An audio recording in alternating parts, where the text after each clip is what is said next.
Welcome to the ZNL Podcast, a podcast brought to you by ZN, the OG digital agency in Brussels.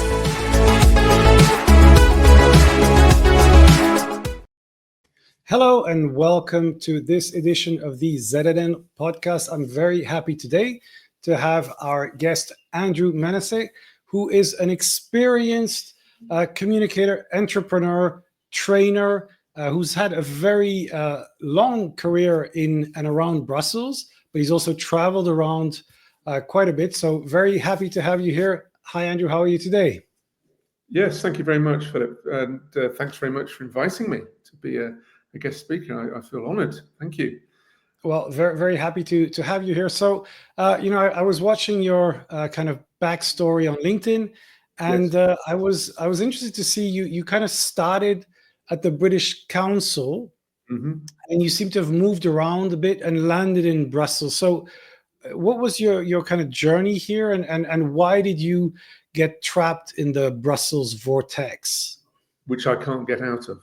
Exactly. Well, my journey with the British Council started I had a 15-year career with them. I joined them as an English teacher, actually, many years ago when I was a lot younger and I had a lot more hair. And I gradually I got quickly promoted, put on a management training program, and I was posted to different countries because the British Council is a UK agency aligned with the Foreign Office. So you go for 3 years to a different place. So I was in Japan. I spent time in Thailand. Then I was in Prague for 3 years, and then Milan, before being sent to Brussels in 2004, which was the year of the enlargement of the 10 countries. So I think I was sent here as a bit of a punishment because I think they were saying you're enjoying yourself far too much in these nice places. Now off you go to Brussels. But it was largely actually because I had spent a number of years in Prague in the pre-accession years working on projects with NATO as well as the British Embassy and the American embassies to sort of foster better relationships with Eastern Europe. Right. And so why did you stay? Because I think a lot of people who come to Brussels with no intention of staying more than a few years end up staying and making it their permanent homes. I'm just curious, what made you kind of take that leap? Well, I suppose I should say it was all strictly to do with sort of career and everything. Actually, it was mostly personal. I mean, when I came here, I was already married, and we immediately had babies when we landed in Brussels. I think it must be something in the water. So it was partly that, and it was also partly being closer to my family, my father, who was very ill at the time. And so for personal reasons, after the 3 years being here from 2004, for personal reasons, I just didn't want to be sent to another continent. So that was partly it. But it was also, I would say, I felt that I had learned quite a lot about how the EU works and and I saw an opportunity for training and helping organisations who want to get their messages and their ideas heard. Yeah. So you took quite a bold step. I mean, you were in, employment, gainful employment, and you Yes. decided both to stay in Brussels and to start your own Yes. business. I think it's fair to say that Brussels isn't the most entrepreneurial city in the world. So Yeah. what made you take that leap again? Well, I'll add to what you said, because I had a civil service career, which was a job for life with a pension, all planned out. And I left in October 2008, almost exactly the day that Lehman Brothers collapsed and the whole financial system fell off a cliff. So I thought that was great timing. Anyway, I survived it. But coming to your question on setting up a company in Brussels, yeah, it's not all been plain sailing, to be honest. It's not. I think now there is much more advice that's provided for people who are mad enough to want to start up out as freelance or start up a company like I did. But in those days, there wasn't very much advice about the nuts and bolts about your taxes and the systems and how things work here. I learned that as sort of on the job, and that's one thing I think. That's one of the things that I think that entrepreneurs it's a real challenge to entrepreneurs, is that they're kind of on their own, really. And there are limited people that you can talk to get real advice. And that was a really tough one for me. And I've often thought it would be good to have a kind of community of people like you and me and others who've gone through that to advise people so they don't have such a hard time when they start out. Yeah, no, very good point. And something that, I think, because I have quite a lot of conversations with entrepreneurs, but there is a lack of a kind of community, I would say. And Yeah. also, I think because Brussels has such big institutional organizations and corporates, this is a different world. And the interesting thing is that people often travel from that world to the freelance Yes. world more and more. I think now there's a kind of crossover. Yes. And there are a lot of myths about, how dangerous it is. I mean, of course, there's a high risk depending on the business that you do. But at the same time, I think, we've seen in the corporate world that, when they decide to restructure, your safety is not as safe as it used to look. And so things can happen at both ends. What would you say is the kind of the biggest fear that you have as an entrepreneur, or the biggest challenge that you face with that life? Well, I would say, actually sort of fast forward to how I think I manage risk, is to have more than one thing going for you. Having more than one service or one kind of client that you can service. So, for example, during the financial crisis, there was no corporate work at all, but the institutions were still on their 5-year plans, and so we were able to pivot towards them. But I think it's and then to be able, we learned this in COVID as well. In January 2020, I had a huge order book full of a very, very healthy pipeline that went from that down to almost zero by the time we went into lockdown. So having building resilience, which is and being flexible enough to be able to pivot to another opportunity when one gets taken away. So I think building resilience is a really important way of managing your risk, and therefore being able to offer more than one thing to different people. And after I left the British Council, I spent a couple of years in a media training agency, and their sole product was selling media training to companies and to institutions. And in media, media trainers make good money, and it's a real need.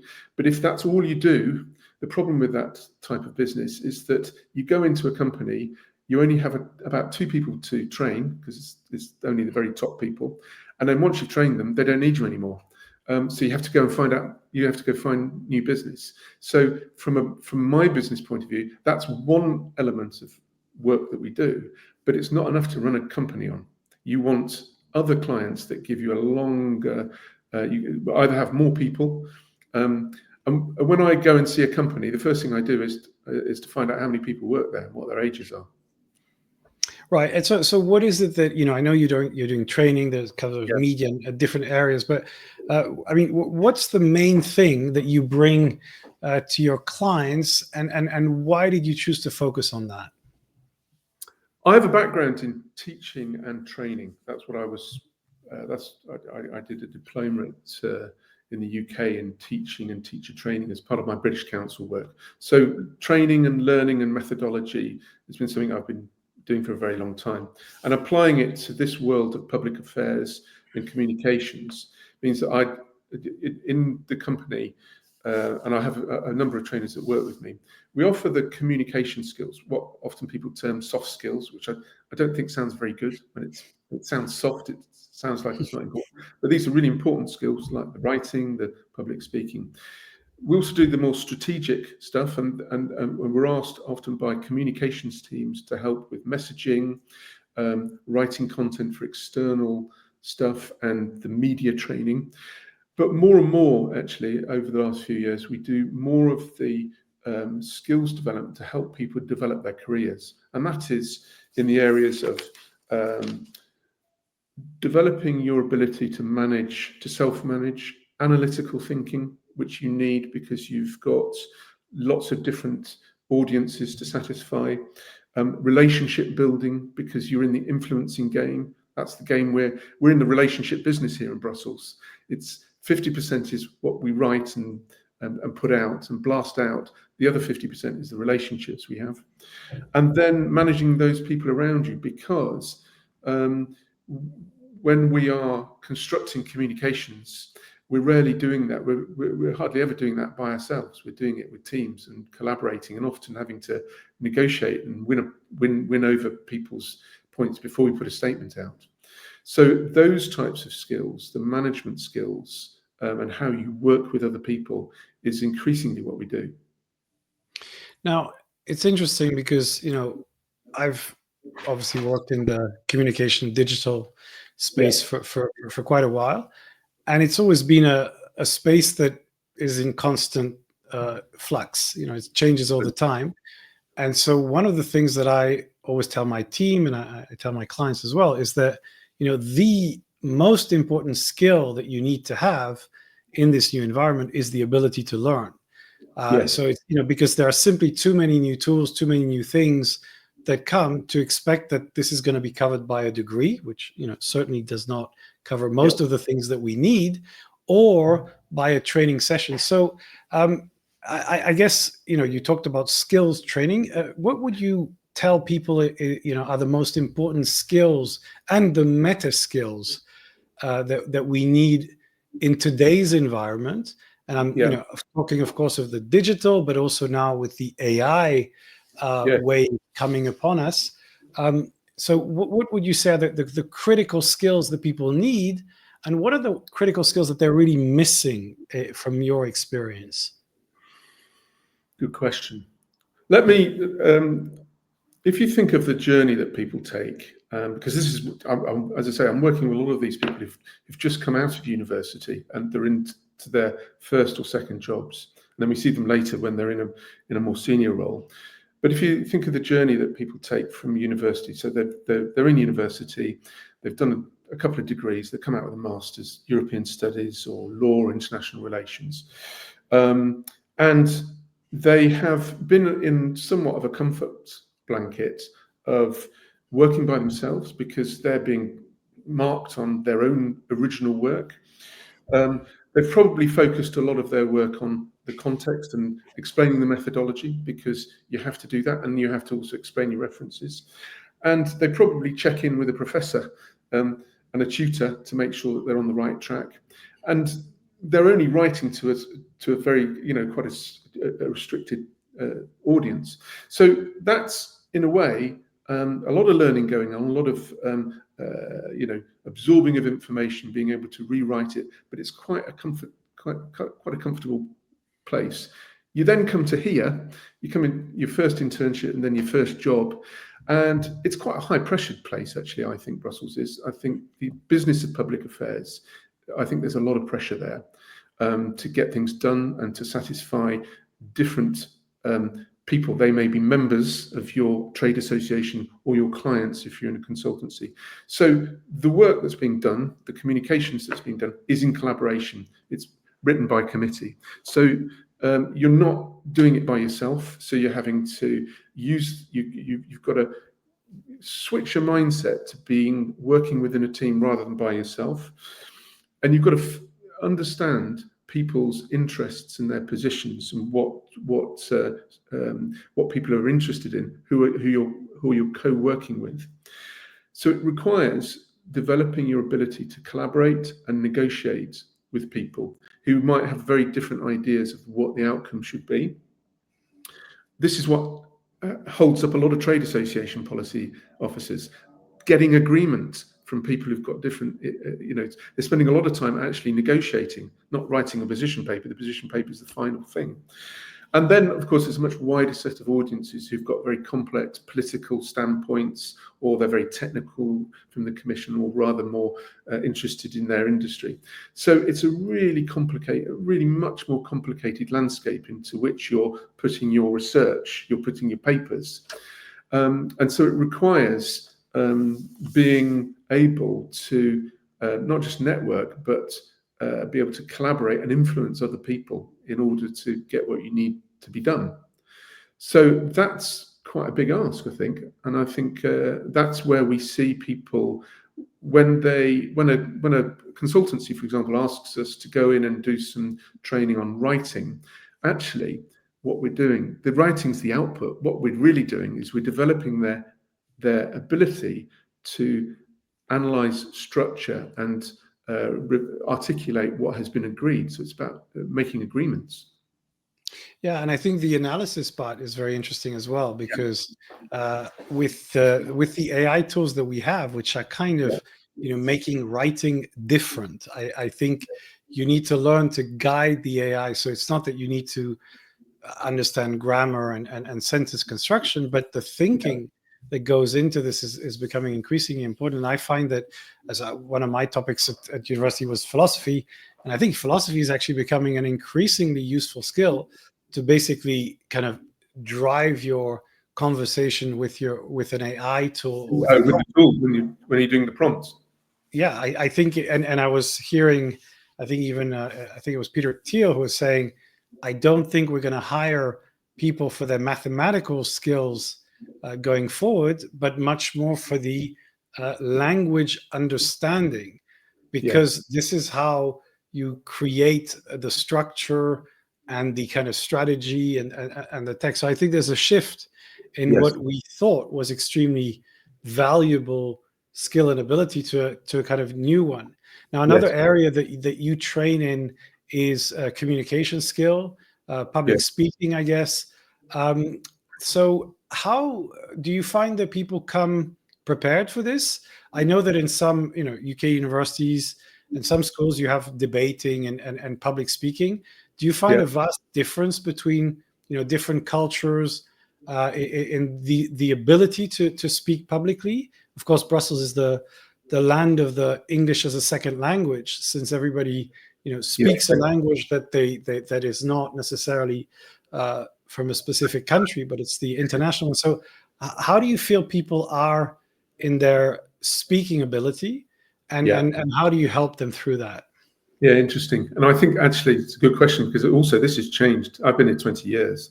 This has changed a lot. What I find now, actually, again, when we're asked by an association or a company to go in and do public speaking training, we are actually training people on structuring a briefing or a pitch or an intervention that is going to be heard by another group of people with whom you're negotiating.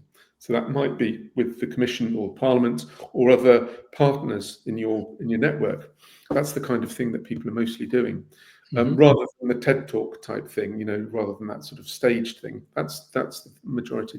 And I would say, honestly, recently what I find is that people's ability to use their voice and their body language and stand properly and look good, it's pretty good, actually. I don't normally find fault in how people come across. People don't appear particularly nervous or speaking too quickly or sort of fainting because out of fear. So we get less of that. But where I see that people need to sort of tighten up is the structure of the things that they're actually saying. And so sometimes I think often I hear a presentation where there's too much context. It's context heavy because they were used to doing that at university. And they don't get to the point, or they don't seem to understand what is the interest of the audience and how you can hook into that. What we try to do with them is to give them a model, which is you need 2 lead-in sentences at the beginning of your presentation, which are going to lay out very, very fast to the audience, what is the issue here? Secondly, who is involved? Industry, consumers, member states, regulators. What are the implications? Oh, it's going to damage privacy, it's going to harm the environment. And what are you suggesting? And you've got to put that in your first 2 sentences and get that straight across very quickly, because then that's really the hook. And then you can start describing how you got there and then look at the options.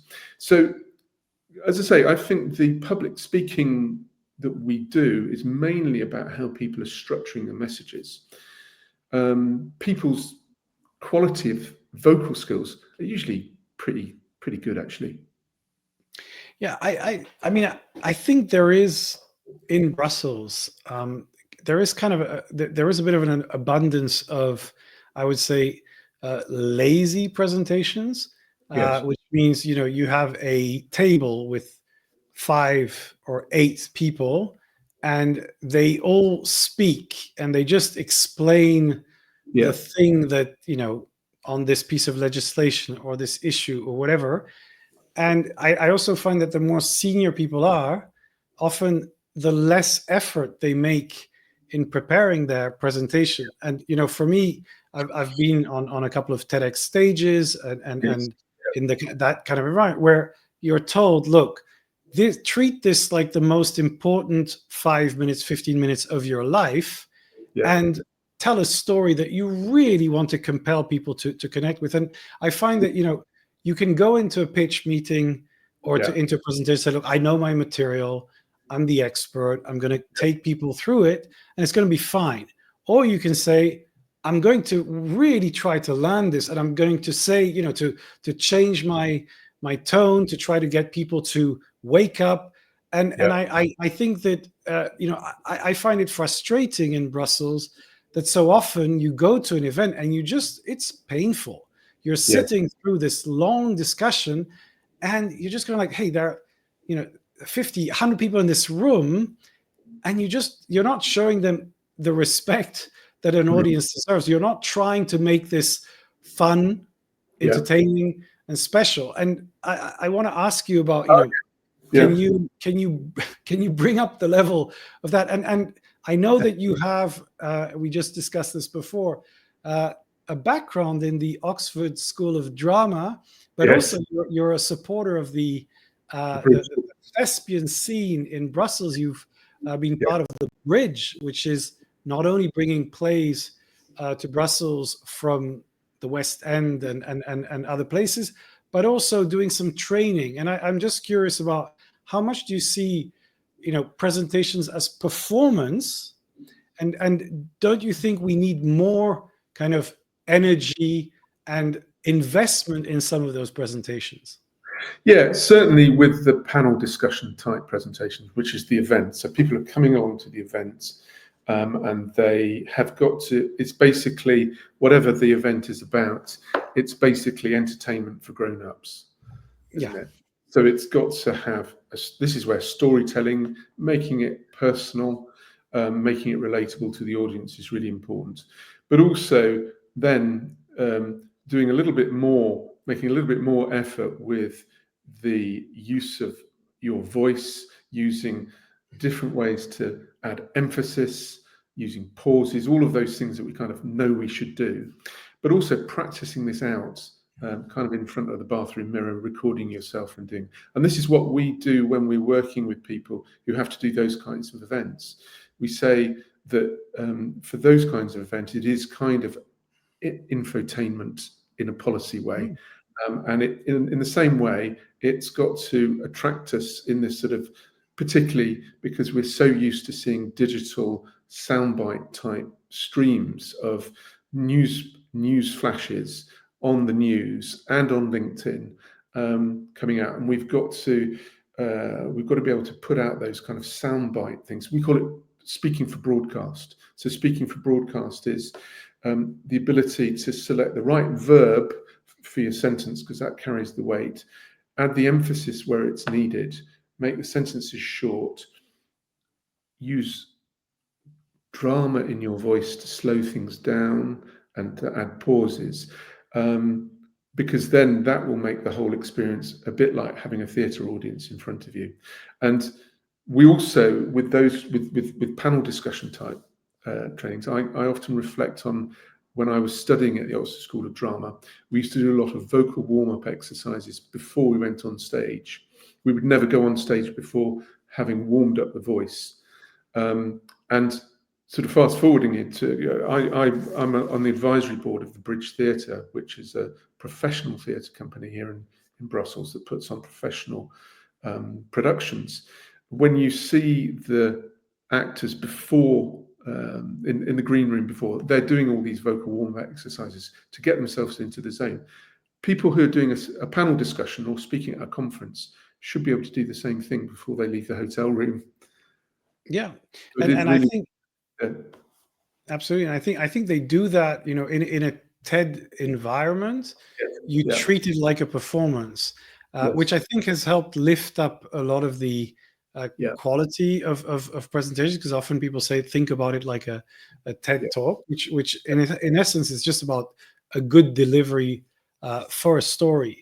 But no, I think that's very good advice. So tell us a bit more about the bridge, and what made you want to bring this to Brussels. I've been here for a long time, and indeed we were kind of missing this professional theater experience. So what is it about, and how's it gone so far? Well, actually, say I've been here for 20 years. I was brought up with theatre because I was brought up in Oxford, and I was taken to Stratford upon Avon, which is quite close to Oxford, and to see Shakespeare plays from a very early age, which might sound really grim, but actually you take children to a comedy that's done by the Royal Shakespeare Society, and it's really funny because it's so visual. So I've always been interested in theatre. Actually, I read about the Bridge Theatre in the bulletin actually, and got in touch with Edward Macmillan, who's the director, and he runs and owns and has founded the theatre. And behind it is the need to want to bring communities together, because it is in English, so there will be people from all different European, all the different sort of groups who live here, as well as the Belgians. Everybody's who wants to come together and experience contemporary theatre, which is up-to-date stories about contemporary issues from real characters. And there's nothing really like watching a drama with the people. You're sitting in you're basically in their sitting room watching the drama playing out. It's much better than Netflix. And so they have put on 2 performances a year since 2021. They also run a lot of training in acting, singing, dancing, but also public speaking for companies and associations as well. Yeah, no, I think it's great to have, and I actually feel that there's a lot going on with the international community in Brussels in the last years. I see more and more kind of community activities from different groups, bringing, I think, this incredibly rich international culture of Brussels to life. Now, coming back to your trainings, you talked about negotiation and conflict resolution. People work in sometimes very political organizations. I mean, sometimes they're just actually political parties, but sometimes they might not be called political parties, but the job is extremely understanding the dynamics and the politics and things like that.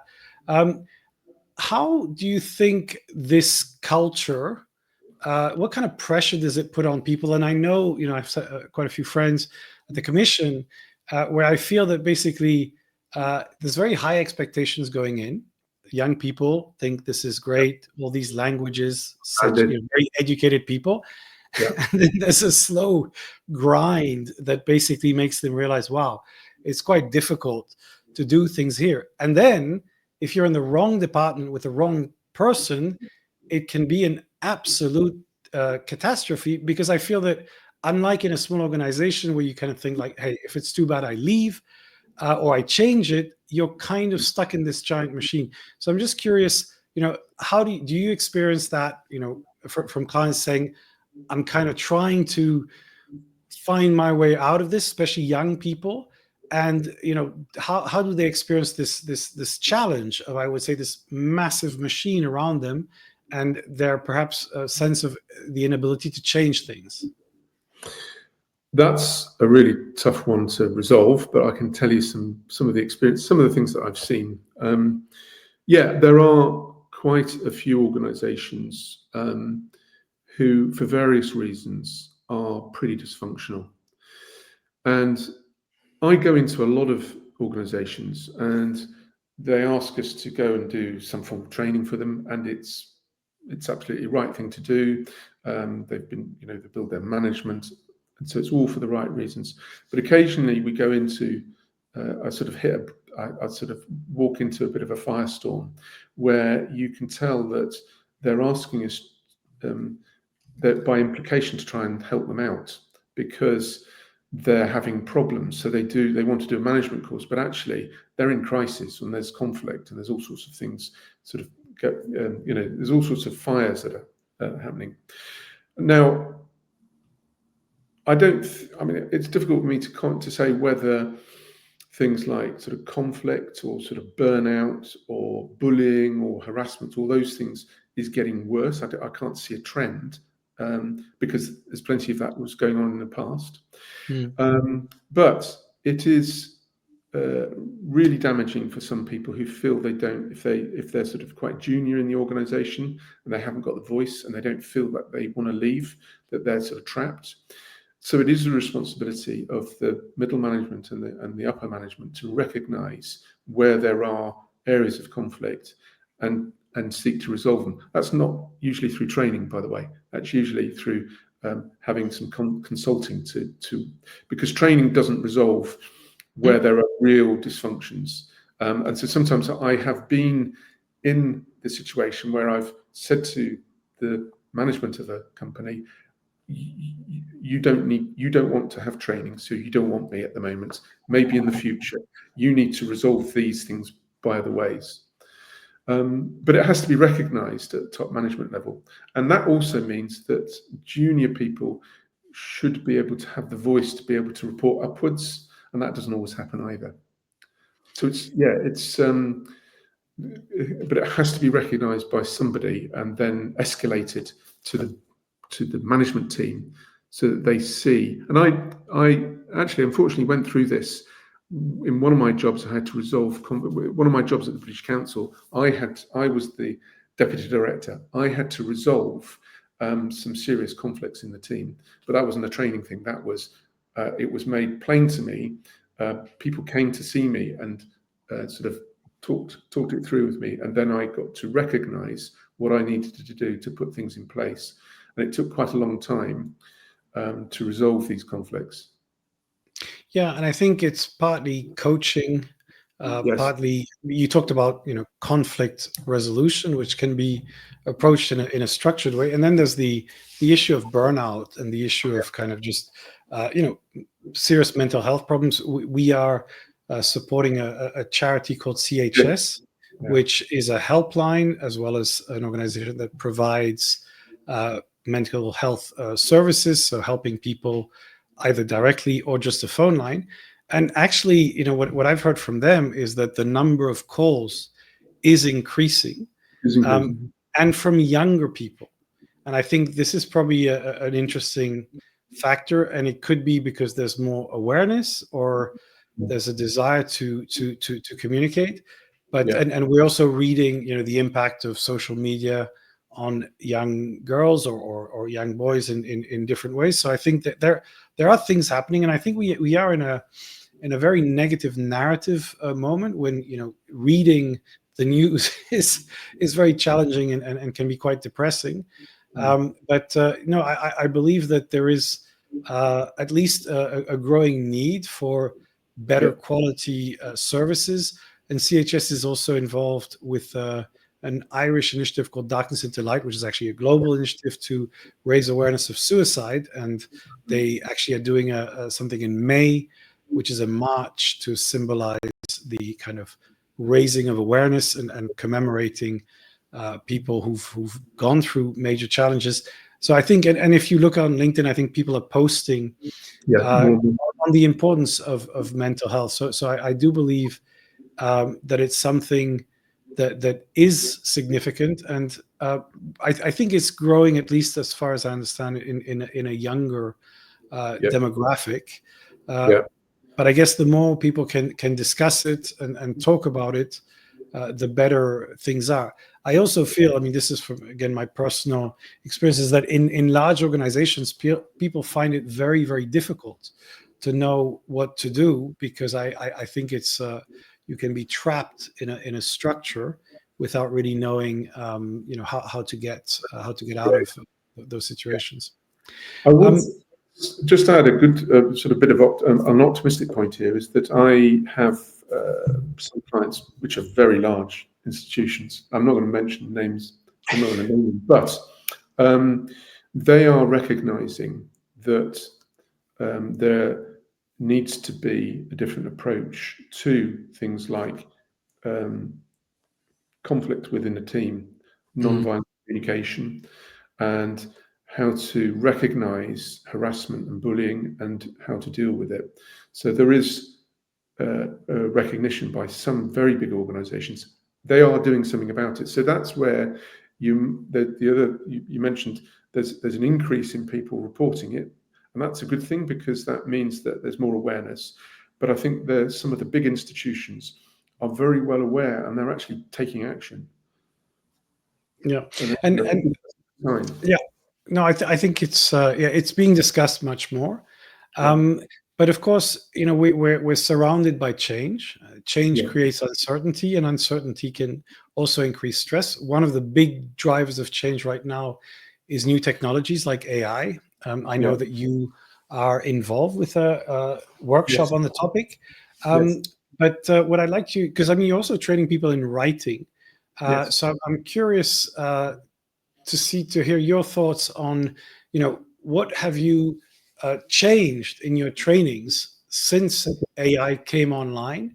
So how do you advise people to approach writing, but also perhaps broader skills? What are the AI skills that you think people need, and do they still need to learn how to write? Well, it's interesting because you might think you don't need writing courses anymore. You can just put everything through ChatGPT and it'll come out with a perfect example. I think people fall into three broad camps when it comes to AI. Is those who are terrified by it, those are really skeptical and just going to hold on to their chair and not move, and those people who just can't wait to get on with it. I think a lot of people sort of feel all three emotions at some point. What I see, the way that it is, we're still getting quite a lot of requests for helping people in writing, because, as I said, writing is less about where you put commas and apostrophes in your grammar, but more to do with how you articulate ideas in a written form. So that's about thinking and messaging and being clear in your thoughts. So that really doesn't change with AI. Of course, ChatGPT, I've just used that as one example, but it's the tool that I think most people defer to at the moment that they use. But there's also Gemini, Google Gemini does a similar job. Obviously, it's really helpful. It cuts out a lot of what we call the grunt work, the really things you just don't want to be doing, like sitting in a meeting, taking notes, and then putting those spending your Thursday evening, putting those into a summary. So it cuts out a lot of that stuff. It, of course, checks your language and your structure, but that's not new. I think you mentioned it in your workshop, Philip, that we've all been using AI tools to a certain extent for a long time.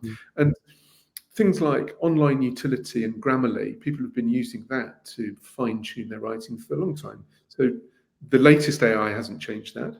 But, it can help if you do have problems with structuring your writing. And it's great to generate a model for a briefing or a press release or a blog. It'll come up with something, so you don't have to start from a blank page. So it also sort of cuts the. I think it saves a lot of time. So we realise that. However, as we're seeing, it's not perfect. You have to check for hallucinations. You have to check that it's not making stuff up, which it does occasionally. But also, I think the thing that we see when we're doing this kind of training is let's take a very long technical report that's come from the commission and you want to summarize it for a client. You throw it into ChatGPT. It takes about 1 second. It comes out and it's really nice. But is it exactly what you wanted to say? Because I was doing some experimenting actually with an NGO, with an international NGO, just a few weeks ago on writing briefings that are meant to be sent to MEPs' assistants. And to get that lead in couple of sentences at the beginning, the thing you need to make it, to make the briefing really work. So what is the issue? Who's involved? Implications? What's your interest in this? Get that across. We actually put lots of prompts into ChatGPT to do it, but actually it took us less time just to do it ourselves. So now, maybe, of course, as I'm speaking, it will be improving itself because this stuff intuitive and it sort of updates it faster than I can speak the words. So that's one thing. So that's one area. Of course, it saves a lot of the grunt work. The question is, what do you do with all that time you saved? But the second thing I would say is that a very common type of task, for example, for a consultant in a consultant or an account manager is to monitor the media, go to a committee meeting, listen to what's being said by the different parties and summed up by the rapporteur, come up with a summary and say, this is what you need to know. This is my 200-word summary for you, your client. Now, you can go to the meeting with your mobile phone with Otter on it, record the whole thing, get it transcribed, summarized and sent over in less than half the time, and then go home and have an early dinner if you want. But I think at some point you need to have gone through the cognitive process of processing that information to understand the brief. Because if I just automate absolutely everything, and then my client rings me up and says, Andrew, could you just tell me what's going on? And I would say, actually, I don't know, I haven't read it. So at some point you've got to be on top of it, because that point of view of working in a consultancy, you are the advisor to your clients. So you've got to have processed this stuff anyway. So in other words, I'm saying, I think a lot of people have said this about AI, it saves an awful lot of time. It doesn't do everything, but you're certainly best to be using it than not using it. Yeah, no, absolutely. I think I think what you're saying is very accurate. I think we need to be using the tools in our workflow, but we need to learn how to get the most out of them. Yeah. And what you just described, I mean, so I'm a big fan of the deep research function. Yes. That runs, and so I use it with different expectations. So like if I'm going to prepare a meeting and I'm going to say, okay, just, analyze the person I'm meeting, the organization, the issues, the legislation. And so you have to be already there. You have to think about your prompt. And then you get something, and then you kind of look at it and you go like, okay, this is quite good, but I feel there's something off. Yes. And I was just doing this recently. And so I did it, and it's like, okay, but actually this bit is a bit wrong, and it's kind of driving the entire analysis in the wrong direction. And so I then ran it across 3 different platforms. And then in this case, actually, surprisingly, Gemini provided the better analysis, and whereas OpenAI, that I kind of, in my experience, has been better than the others most of the time, was not so good. And then the thing is, of course, you need to read the things and digest them for them to have a use. And then you need to think, okay, with that understanding, what do I do next? And I think coming back to what you said, when you're working with a client, in the end, they're saying, look, this is the goal. I want to focus on this legislation or understand this topic or whatever. So you have to look at what you're doing with your tools, and you have to keep coming back to the goal. The goal is not to produce a very long report. The goal is to produce perhaps a report that will help you to figure out what to do. So I think this is the key. It's like you have to read the output, think about what came out, and then decide how you're going to use it. Now, I do believe that there's a massive transformation that's going to happen in Brussels, because a lot of the expertise that requires you to know every piece of legislation and the needs of things, that's not going to be so useful, because you can literally, if you prompt the AI properly, it'll say, look, here are the 3 things, here's where it's relevant. The question won't be, do you know this? The question will be, okay, so what are you going to recommend from that? Well, I think we should engage, or we should raise awareness, or we should do this or that, and that is the second level. So I think there's a very interesting. So I would say it's a shift of skills, which Yes. is we used to have to do the writing, and Yeah. by the way, for writing, I think there's a similar process, which is that you get it to write the thing, and then you say, okay, do I like it? Does it resonate? Does it work? And if you just rely on ChatGPT, it sounds generic.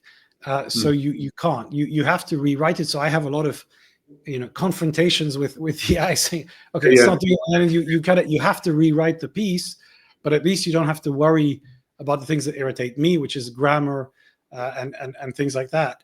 Yeah. How sorry, with your clients, how do you see them adapting to AI? I mean, how quickly are they using it, and how comfortable do you think they are at this point?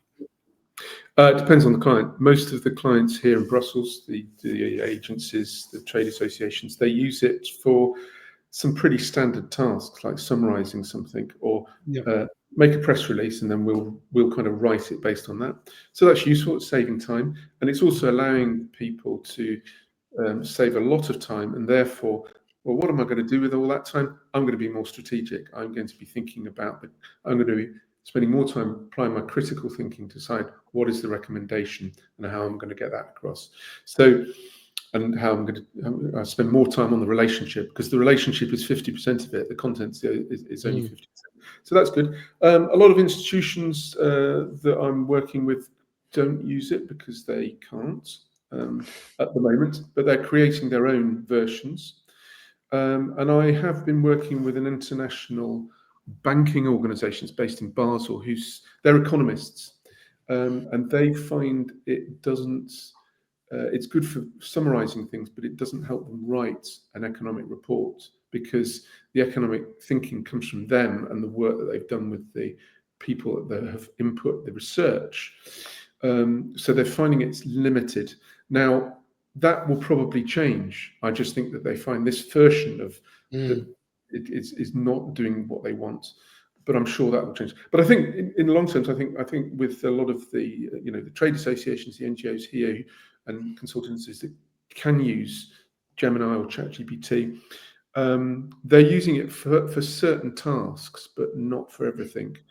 But that's a good thing, because that is saving time. And I think it allows people to progress with their careers into the more management, spend more time negotiating, influencing, working on the relationships, than having to sit in an office rewriting minutes to a meeting, the real drudgery work that we used to have to do. And I think it will help people to fast track their career even more. Yeah, and I also think it's a kind of leveling tool in Brussels, because for people who are not English native speakers, they don't have to worry so much. They can actually use the AI to just write. So they can look at it, but they don't have to. I think it just takes them longer. So I think this has been a quite. I'm seeing this that people get much faster at writing things. You obviously know that it's with the help of AI, but you can see it's a translation of your thought into words. Now, to come back to the young people that you meet, I just landed in Brussels, have a degree. I'm interested in communication, policy. I'm not sure. What is your kind of 3-step advice to them to have the best start in their professional career? First off, the best start in their career. Actually, I remember when I was working at the British Council. I was with them for 15 years, and one time my boss said to me, Andrew, he said, an organisation should be great to join and great to leave. Which I think is a good quote. And what he meant by that, maybe there was a hidden message, but what he meant by that, I think, is, whilst you're with us, when you come through that door, you've got to give us your 100%. And part of that is developing and learning your own skills so that you can become better at what you do. You can look over your shoulder and look at other opportunities, but whilst you're with us, contribute absolute maximum, and also be greedy for new knowledge and skills. Try and learn. But everybody's expendable, so you're going to move on one day, and develop your skills because you're going to use them in a new place. So that was one thing. Is I think the reality is that I think a lot of people I meet here are in a company for maybe 2 or 3 years. That's kind of the average. Obviously, there are variations, but that's pretty average. So that's the first thing, is you must contribute absolutely maximum to the people who are paying your salary while you're with them. But don't let that stop you from moving on. The other thing is, there's all of these skills that we talked about earlier. I would expect people, when they come here, when they landed, they know the EU regulatory process. They've studied the triangle. They've done all that. But really hone up your communication skills. Become confident in speaking in public, in articulating yourself in writing, but then also develop your relationships. Get onto LinkedIn. Don't just get onto LinkedIn. Make comments. Write things. Comment on other people. Network. Connect with other people. Go to events. That sort of thing. And then I would say, I would say the third thing is be connected to the news. You've got to have several news feeds going on your phone all the time. I've got loads of media on my phone that buzzes me things all the time. You've got to be interested in politics. This is a political animal. You've got to be obviously interested in your sort of policy area, but the politics and the international relations side of it and how things are working. So you've got to be plugged in. And whatever you choose, whether it's sort of Politico, Euractiv, or The Guardian, or France 24, you've got to be you've got to be hungry for news and updates of what's going on. Yeah, no, very good advice. I think I have my news feed as well as my podcasts and news media. So that brings me nicely to our recommendations of the week. So roll jingle. Recommendations of the week. So Andrew, what are your recommendations for our listeners and viewers? Okay, for reading. Okay, this is what I read. I suppose I should be saying, I read all sorts of business books by Steve Jobs and things like that. No, I don't. This is what I read. I read the magazine. I've got one here. It's called Granta. There is an online version, but I'm old-fashioned and I like to have pages that have leaves that get all crooked. Granta is a magazine. It's a monthly magazine based on different topics. This one I've got in front of me. It's got a picture of a forest, and it's what have we done, which means we've ruined the environment. So it's full of articles, short stories, poems, and photographs on a theme. This one's called Generations, and it's about the difference in between generations, obviously. This is really great reading, and it's short and sharp. So that's my recommendation for if you're interested in different issues and interested in new writing. And they usually have a hard copy at Waterstones in Brussels. But please don't buy the last copy, because I always try to get there first. And you have a podcast recommendation. Yes, I listen to loads of podcasts because I was brought up with radio, so listening to things is sort of natural to me. But the one that I really like is The Rest is History, which is by Tom Holland and Dominic Sandbrook. If you like history, you'll love this. They are usually about 45 minutes long, and whether it's the Napoleonic Wars, the Balkans, the assassination of JFK, the election of Trump, all of these things in history, they will. Tom Holland they're both historians, and they're both very, very entertaining as well. So they actually also make it really quite funny. They've got a great sense of that English sense of humour, which makes it so much more. But also, it's very good history. Yeah, fantastic for long road trips, and also part of a series. There's The Rest is Politics. The Rest is Politics in the US. Yes. And I think they've managed to find some very good presenters for these that are smart and that have a kind of tone that works. And I think it's creating a new media structure. So these are connected to the BBC, so they have this professional thing. But I think what we're seeing is this new class of media, which have just a different structure. And in fact, my two recommendations for this week are one is actually it's part of the same group. It's called the Free Press. It's kind of alternative press out of the US, and it's basically it's run by a woman called Barry Weiss, and she basically runs a podcast called Honestly. And what I like about it, it's challenging. It's kind of slightly liberal, but slightly right, and with a bit of left ideas. And I think it's kind of providing us with these discussions that need to take place, which is get out of those political echo chambers. And in fact, she was having a conversation with Ezra Klein from the New York Times, and Derek Thompson from The Atlantic on American politics. Yeah. And what I thought was so interesting is that these are clearly people who are on different political sides of the conversation, and they're having an intelligent conversation. Mm-hmm. And I think this is what America needs, is slow, respectful conversations on topics people disagree with, to stop insulting each other every time they disagree, and just jump into the hyper polarized narratives or hyper partisan narrative that we're having today. So those two are my recommendations. So Andrew, thank you so much for joining us today. It's been great. Let's continue our conversation online and have a fantastic workshop later today. Yes, I will see you. Thank you. Thanks very much. Bye-bye. Bye. Bye-bye. Thank you so much for watching this episode of the ZNL Podcast. Did you like it? If so, please share it on your social media, subscribe, and give us a comment. We will see you again on the next episode. Until then, remember, stay always one step ahead.